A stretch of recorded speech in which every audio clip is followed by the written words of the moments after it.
있다라는 것입니다. 즉, 그 안에 예수 그리스도의 생명이 없는 사람을 하나님은 죽은 사람이라고 말씀하십니다. 그래서 그 예수 그리스도의 영이 있는 우리로 하여금 오늘 본문 말씀에서는 증인의 삶을 살아라, 증인이 되라 라고 말씀해 주시고 있는 것입니다.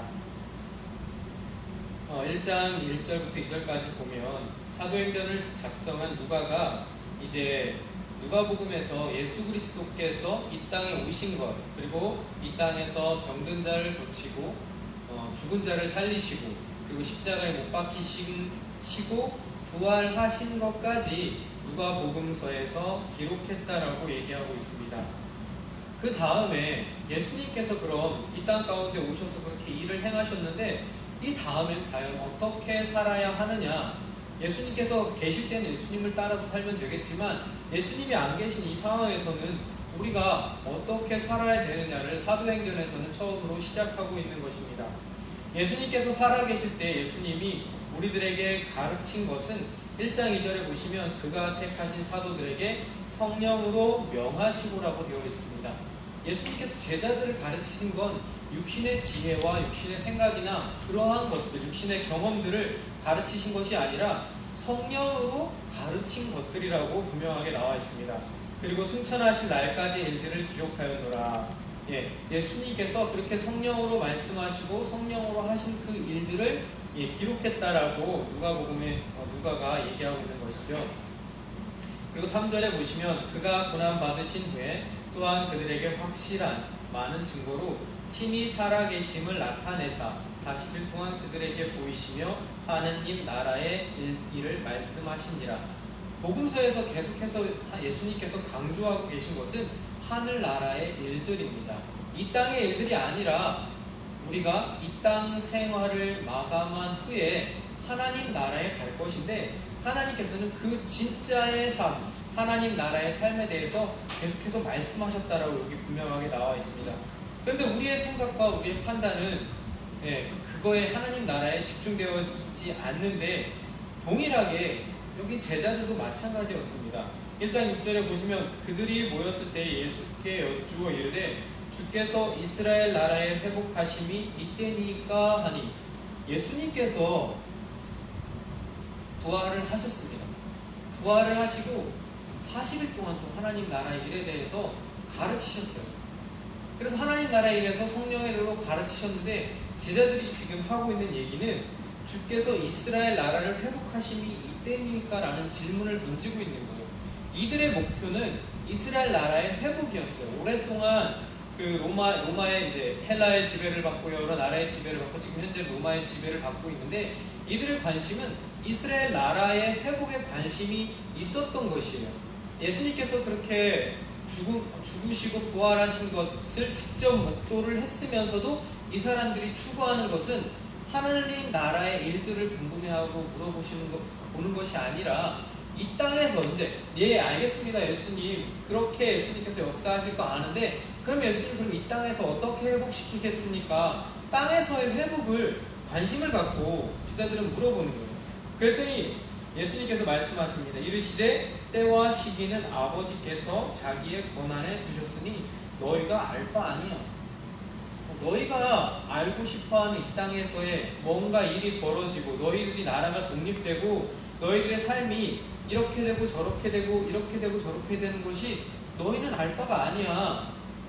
그때와 그 시기는 하나님 손에 달려있어. 이렇게 예수님께서는 분명하게 말씀하십니다. 아버지께서 자기의 권한에 두셨다. 하나님 뜻에 두셨다라는 것이죠. 그래서 우리가 인생을 살아갈 때 특히 성경에서 얘기하는 바가 태초에 하나님이 천지를 창조하시니라. 이 땅을 창조하신 그 분이 앞으로의 삶과 앞으로의 세상 일들도 하나님께서 친히 다스리겠다. 하나님 권한에 있다라고 분명하게 말씀해 주고 있는 것입니다. 그래서 예수님께서는 너희가 알 바 아니오 하시면서 하시는 말씀이 오직 성령이 너희에게 임하시며 너희가 권능을 받고 예루살렘과 온 유대와 사마리아와 땅끝까지 이르러 내 증인이 되리라 하시니라. 너희가 할 일, 너희가 집중해서 해야 될 일은 성령을 받고 내 증인이 되라 라고 말씀하십니다. 재판석에 있을 때 증인의 역할이 굉장히 크죠. 증인은 그 일을 보고 그 다음에 그 일에 대해서 증언하는 것이 증인입니다. 그래서 재판의 결과에 그 증인의 역할이 굉장히 크죠. 근데 성경에서도 마찬가지입니다. 그리고 우리가 믿음 생활하는 것에서도 마찬가지입니다. 우리가 보고 듣고 본 바를 증인으로서 그것을 증거하는 삶이 증인의 삶이라고 볼 수가 있습니다. 성경에서 예수님에 대해서 얘기하고 성령에 대해서 얘기하고 그리고 하나님에 대해서 삼위일체 하나님에 대해서 성경에서 분명히 얘기하고 있는데 우리의 삶은 증인의 삶을 사는 것이 아니라 알겠습니다. 그런데 이것은 어떻게 될까요? 하나님, 이것은 어떻게 될까요? 우리의 삶은 이런 우리들조차도 눈에 보이는 것을 쫓아 사는 삶이 아닌가라는 생각을 해봅니다. 제가 페이스북에 한 가지 글이 딱 떠올라서 글을 하나 올렸는데 페이스북이잖아요. FACEBOOK 페이스북, 그러니까 얼굴 서로의 얼굴을 보여주면서 사는 삶, 자기의 생각과 자기의 뜻 같은 걸 페이스북에서 많이 표현하죠. 그런데 똑같은 발음인데 페이스북이에요. FAITHBOK에서 페이스, 신앙, 믿음의 북과 페이스북을 따르는 삶, 이 두 가지가 딱 생각이 나는 거예요. 그래서 똑같은 말이지만 보이는 삶을 따라 살 것이냐, 믿음의 책인 믿음을 따라 살 것이냐 라는 것이 저한테 딱 들어오는 거예요. 하나님께서 원하시는 것은 페이스북이 아니라 페이스북, 이 성경을 통해서 살아가는 삶을 하나님께서 원하시는구나 라는 느낌이 들면서 제가 한번 페이스북에도 올린 적이 있었는데 여기서 동일하게도 똑같이 말씀하시고 있는 것 같습니다. 제자들의 관심이나 목적은 예수님을 통해서 그럼 이제 이 나라가 독립할 것이고 이 나라가 회복할 것입니다. 그때를 기다립니다. 제자들은 원하는데 예수님은 분명하게 말씀하십니다. 때와 시기는 너희의 권한이 아니다. 너희는 성령을 받고 증인의 삶을 살아라. 분명하게 예수님과의 생각과 제자들의 생각이 다릅니다. 신앙생활을 하는 우리도 마찬가지라는 생각이 듭니다. 예수님의 생각과 그리고 나의 생각, 페이스북과 페이스북, 이 믿음 생활과 이런 보이는 것의 삶에 분명하게 차이가 있는데 중요한 것은 이 차이를 극복할 수 있는 방법이 바로 성령을 받으라입니다. 여태까지 이렇게 살던 제자들이 나라의 회복에만 관심이 있고 자신들의 회복 그리고 병을 고치고 귀신들을 쫓아내는 것에만 관심이 있던 제자들이 이제 사도행전 성령을 받음으로 해서 이 사람들의 삶은 완전히 뒤바뀐 삶을 살아가는 것을 볼 수가 있습니다. 먼저 대표적으로 나왔던 것이 베드로, 요한입니다. 베드로와 요한은 성전 문지기로 앉아있는 그 거지에게 금과 은은 내게 없거니와 내게 있는 것을 너희에게 주노니 나사렛 예수 그리스도의 이름으로 일어나 걸어라, 이렇게 선포를 하고 있는 거예요. 이 제자들의 관심은 그게 아니었거든요. 이 제자들의 관심은 자신들의 나라의 회복과 자신들의 꿈이 이루어지는 게 이 사람들의 관심이었는데 성령을 받은 이 제자들은 나사렛 예수의 이름, 예수 그리스도, 눈에 보이지 않는 것을 주는 거예요. 뭔가 내가 은과 금은 없지만 나사렛 예수 이름으로 걸어라고 하는데 분명히 거기서 나타나는 것은 그 눈에 보이지 않는 자신들의 믿음을 이 사람에게 던져주는 거예요. 그랬더니 이 사람이 일어나 걷잖아요. 우리의 인생도 마찬가지로 우리가 이렇게 금과 은으로 되어지는 것이 아니라 예수 그리스도의 이름으로 되어지는 것들을 우리가 또한 볼 필요가 있다는 생각이 듭니다. 이 일이 탁 일어났을 때 누구보다 사실은 기뻐했을 사람들은 그 베드로와 요한이 아닐까 생각을 해봅니다. 마찬가지로 바울도 마찬가지입니다. 예수님을 만나고 다메섹 도상에서 눈이 멀어지면서 예수님을 만나고 아나니아를 통해서 다시 눈이 떠지면서 예수 그리스도가 정말 살아계시고 이 땅의 빛이라 자기가 전할 것은 예수 그리스도밖에 없다는 마음이 들면서 이제 계속해서는 그 전도를 하고 예수 그리스도를 전하는 쪽으로 예수 그리스도를 믿는 자들을 핍박하는 자리에서 예수님을 전하고 죽을 고비를 넘겨가면서 예수님의 증인의 삶을 살아가는 그런 바울의 모습이 사도행전은 동일하게 기록되어 있습니다. 이러한 삶의 시작 자체가 성령으로부터 시작됐다라는 것입니다. 구약에서도 동일하게 그런 인물이 나오는데 다니엘과 그 친구들이 또 대표적인 그 인물이라 생각이 듭니다.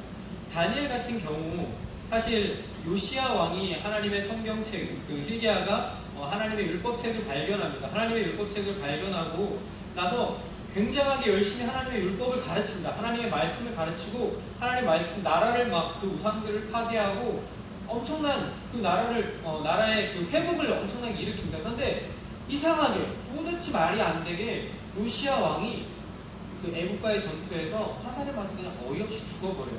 그래서 저는 제가 봤을 때 정말 어이없다. 이렇게 나라를 하나님께 바로 서게 하려고 이렇게 했는데 이렇게 죽어버리다니 그 죽어버린 것은 그건 제 생각이었어요. 근데 하나님의 뜻은 그게 아니라 이미 그 다음 세대 요시야 왕 다음에 여호야김, 시드기야 이런 시대를 거치면서 바로 얼마 안 돼서 나라가 이렇게 폭삭 몰락해서 주저앉을 것을 하나님께서는 아시고 요시야 때 그 율법책을 발견하게 함으로 요시야 그 다음 세대, 그 나라의 다음 세대에 하나님의 말씀이 가르쳐지고 선포됐던 거예요. 그래서 나라가 멸망해도 다니엘과 사드락과 메삭과 아벳느고라는 믿음의 하나님의 자녀들이 있었던 거예요. 그래서 그들이 그 바벨론이라는 큰 나라에 가서 자기의 뜻을 정해서 그 나라 법대로 하는 게 아니에요. 자기의 뜻을 정해서 하나님이 주시는 것, 가증한 음식들은 먹지 아니하고 하나님이 주시는 그런 거룩한 것들만 먹고 살겠다라는 것을 선포하는 거죠. 하나님의 말씀이 그 요시야가 그렇게 여러 가지 나라를 살리는 일을 했지만 하나님의 말씀이 결국은 그 나라가 멸망했어도 하나님의 말씀이 계속해서 운행하고 있는 거예요. 그렇기 때문에 그 믿음의 사람들인 사드락과 메삭과 아벳느고 그리고 다니엘이라는 그 믿음의 사람들이 생겼죠. 근데 이 사람들이 거기서 한 것이 뭐냐면 자신은 하나님의 뜻을 따라서 하나님의 그 말씀대로 그 증인의 삶을 사는 거예요. 왕이 세운 신상 외에는 너희들이 절하지 말라 했을 때 다니엘은 절을 안 한 거예요. 왜냐하면 하나님의 뜻을 따라 삶은 증인의 삶을 살아야 되는 표본이거든요. 그 표본의 삶을 다니엘은 살아야 되는 하나님의 선택받은 사람이었던 겁니다. 우리가 흔히 집중하기를 다니엘과 같이 그렇게 다니엘의 21일 기도 다니엘과 같이 이렇게 하면 이렇게 될 수 있어 라는 우리의 생각들이 분명하게 많이 작동하는데 하나님께서 우리에게 보여주시고자 하는 것은 다니엘이 이렇게 저렇게 했다 이렇게 했더니 이렇게 됐다가 중요한 것이 아니라 하나님의 증인으로서의 삶을 다니엘이 살았다라는 것입니다. 다니엘은